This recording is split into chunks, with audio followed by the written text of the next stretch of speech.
had the opportunity to visit Tacloban, not yesterday, but I was there in early March. And Tacloban became the tragic face of Yolanda, because the most devastation and the most sense of despair and almost helplessness. But of course, many of you are also familiar with that in other parts of Philippines, and maybe as you've heard in Vietnam and other parts of Asia where Yolanda also struck, people acted also on it, and they had practiced the preparedness. Communities did survive and did quite well. And action was taken. In the very early days of March, already visiting Tacloban, the debris was being collected, put away. Communities were organizing themselves. They were just inaugurating the first temporary housing. And that was a few months only after this very devastating disaster. So I know what confronts Philippines and every country after a major catastrophe is this impatience of it's taking too long time.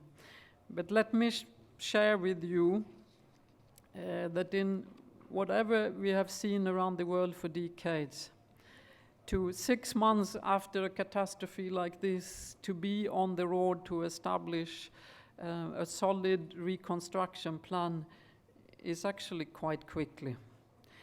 And I hope that listening to you in the next couple of days, we can focus not only on the progress that has been made over decades on much more effective response. That's one of the successes. Also, much more understanding of what recovery takes and how quickly it must start after the immediate crisis. But on the particular challenges of reconstruction, which countries today largely go through on their own. There is not enough globally shared experiences, country to country, region to region, of what a different exercise it is to reconstruct from responding to. Everything changes. The institutional responsibilities changes, the financial mechanism changes, the political responsibilities changes, and as many governments can testify to, and I hear it so often, it's the constant challenge of you have to consult, and consulting takes time. But you also have to be very speedy and cutting corner on consultations. Any government official here will recognize the dilemma that this creates. And I think we need to put a lot better understanding in place of the options at hand. So when I visited Tacloban, I just want to share with you that I felt there was a sense of the opportunities exist to build back better, as the President has laid out, and ensure that the next time something similar will happen, because it will happen, the devastation will not be of the scale that the people of Tacloban confronted. And I think we've had the opportunity to just listen to Secretary Montesio and others here who actually have the solutions in their hands. So together, the lessons have been learned many times, and the consistency of building knowledge, interinstitutional collaboration, partnerships will make a change. Now, when we all prepare to go to Sendai next year for the Third World UN Conference on Disaster Risk Reduction, it is to assess 10 years of dedicated work on many countries in the world. 10 years, 5 priorities, yoga framework for action. Has it made a difference? Yes, it's made a difference. And what the UN resolution that decides on the conference specifically highlights is that the conference is going to discuss and draw from national and regional experiences of where progress has been made, where are the bottlenecks that we can help to remove, and what should the next iteration of yoga framework really focus on in order to assist countries, communities to make progress on managing some of the disaster risk we see ahead of us. Plus, Another point I just want to highlight from the resolution is to identify modalities of cooperation based on commitments to implement the post-2015 framework for disaster risk reduction. So very quickly, the resolution identifies, build on what countries have learned. Secretary Rosario just in the press conference talked about our experiences and our frustrations. Both of them need to be put forward so that the learning can be accelerated. But I think also Ms. Georgieva mentioned it here in the morning, none of this can really be achieved, accelerated without international cooperation. It's always been a solid foundation in anything related to disasters, but our opportunity in 2015 to really strengthen the modalities and the commitments is actually something that we must not lose focus on, because it is a new era. I believe it's a new era coming now. I just come from, in the preparation globally for the World Conference, we've just gone through 3 regional conferences where the geographical regions are focusing what are our priorities, what do we want to get through in the new international framework. In Africa, in Americas, and just now concluded yesterday in the Pacific. And what I want to share with you is that there is an enormous cohesiveness between what they say.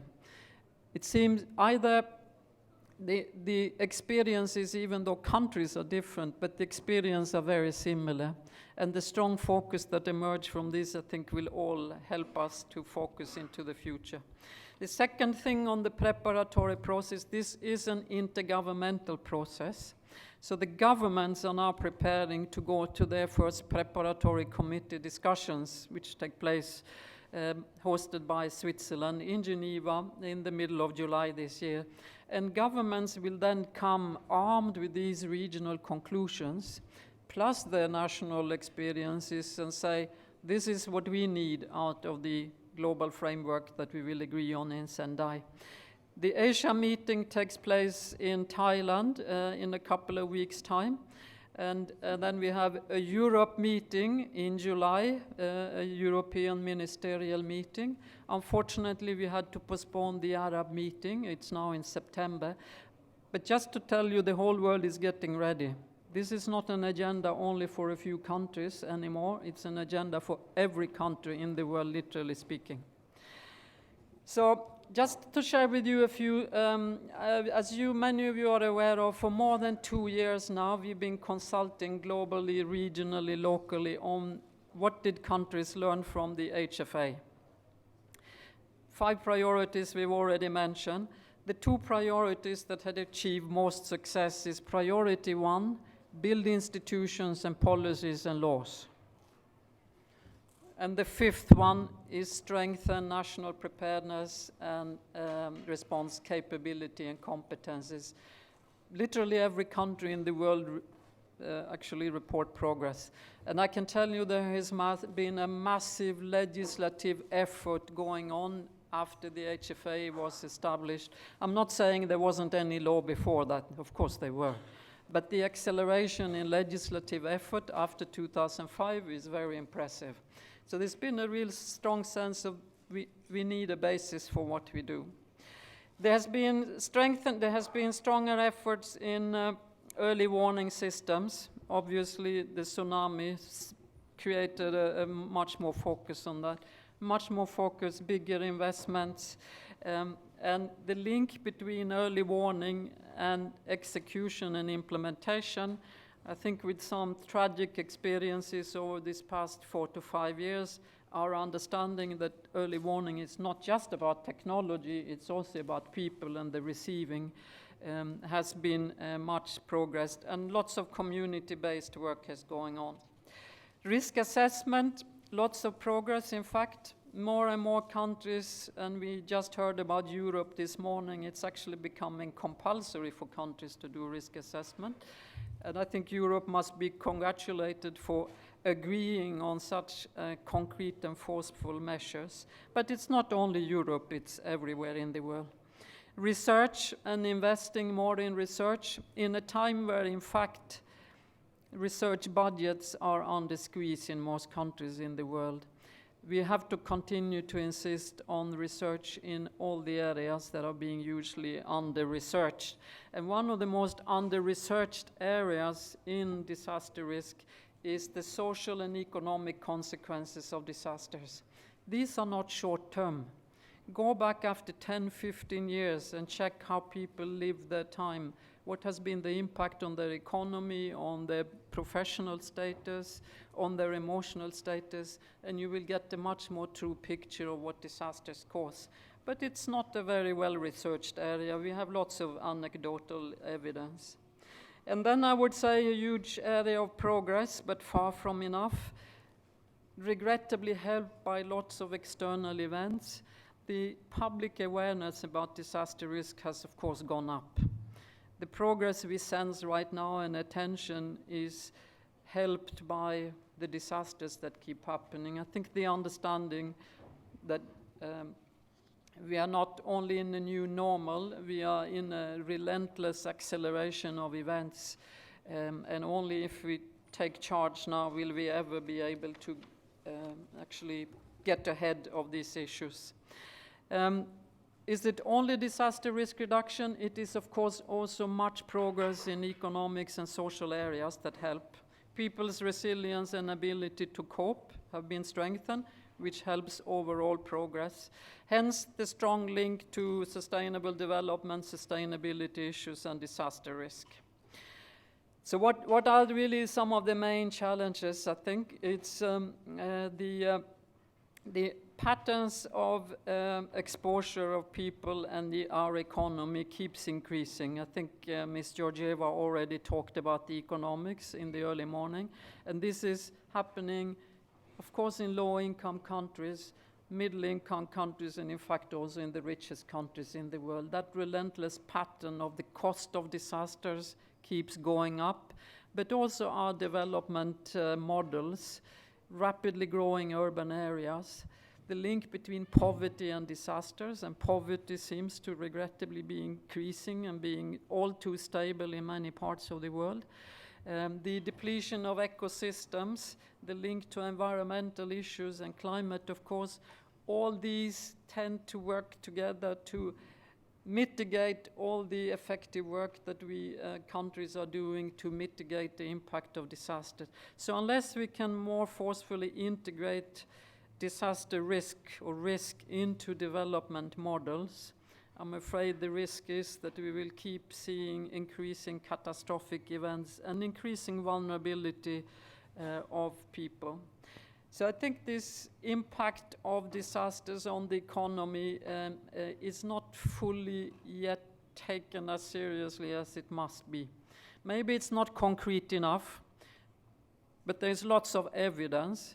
And in many countries of the world, we see now a much more focus on looking at budgeting, risk transfer mechanisms, etc. This is not necessarily a very popular discussion in the public domain, but progress is being made to understand the link between how do you protect economic growth, which is one of the main targets of the new development vision. It's economic growth. So our contribution to that vision is protect the economic growth through understanding the risks that are there. So to break this cycle of disasters costing money, taking development setback, we believe there are 3 areas of analysis that need to inspire the outcome of the World Conference and the new Yoga Framework for Action. I'm still calling it Yoga Framework for Action because that's already been that's a branded name that will survive for a long time. So 3 mutually supportive courses of action. 1, prevent the creation of new risk by adopting risk-informed growth and development pathways. So prevent the creation of new risk, which is probably the fastest accelerating and most challenging area because it forces choices on us. Secondly is continue what we do, but reinforce even more, reduce the existing risks. This is a domain that many of us are very familiar with. You know what to do, but more needs to be done.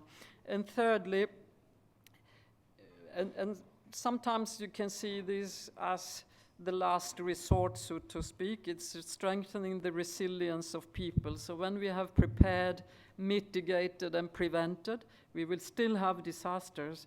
And then the last thing, we actually have to have a much stronger socio-economic structures of countries that enable countries and people, of course, and communities to absorb losses, to reduce, minimize the impact, and to recover.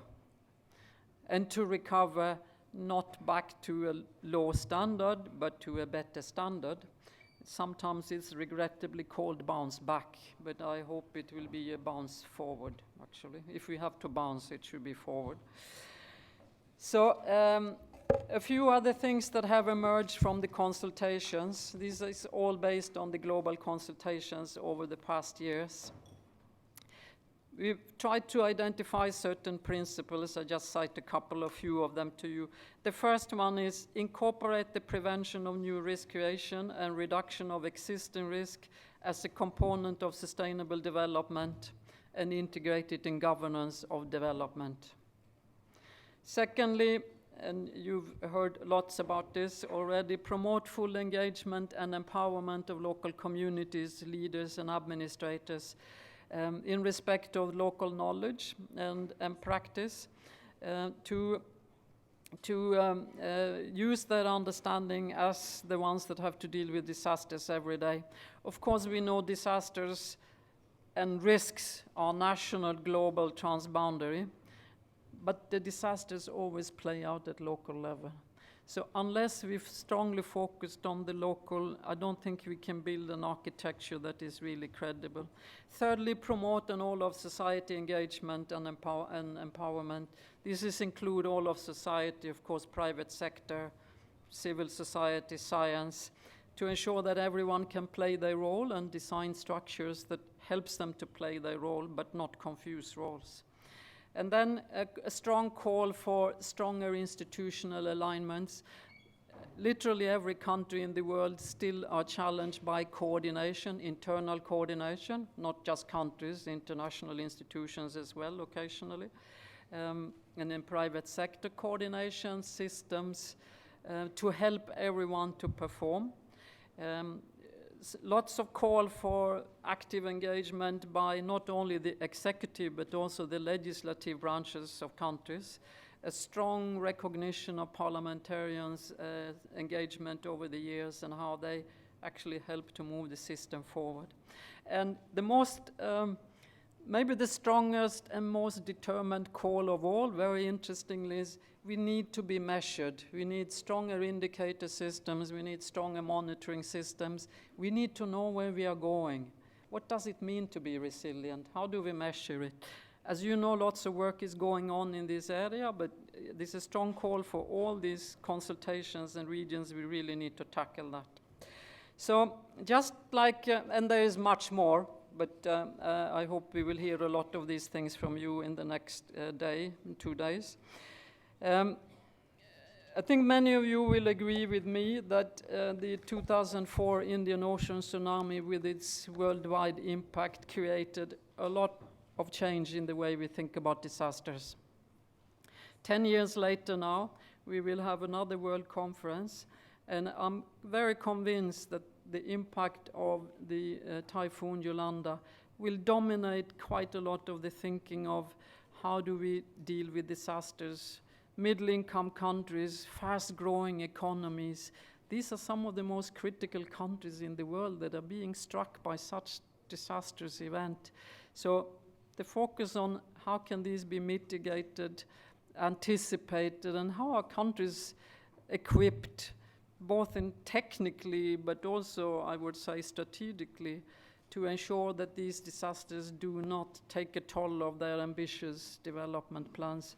I believe that's the challenge for Sendai, and I'm very confident that the contribution and the declaration from this conference will help to put the markers down on what's critically important for the post-2015 era in development, in disaster risk reduction, and the climate issues. I think 2015 is our opportunity. Just imagine the 3 big agendas together coming up for discussion.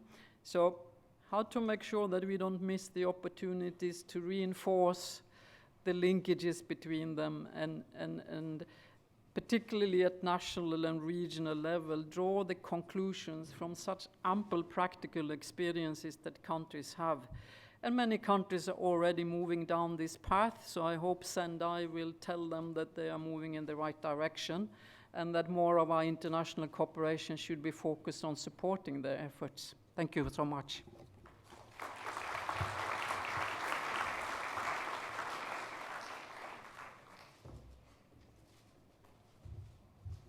Public-private partnership is one of the most important aspects of the post-2015 vision.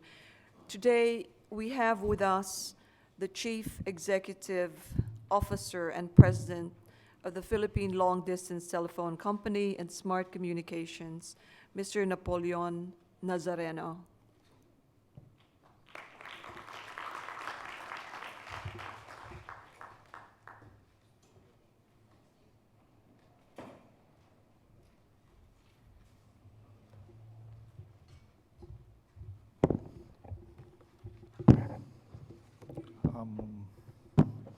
Senator Lauren Legarda, members of the Cabinet, foreign dignitaries and members of the Diplomatic Corps, our partners from the humanitarian community, members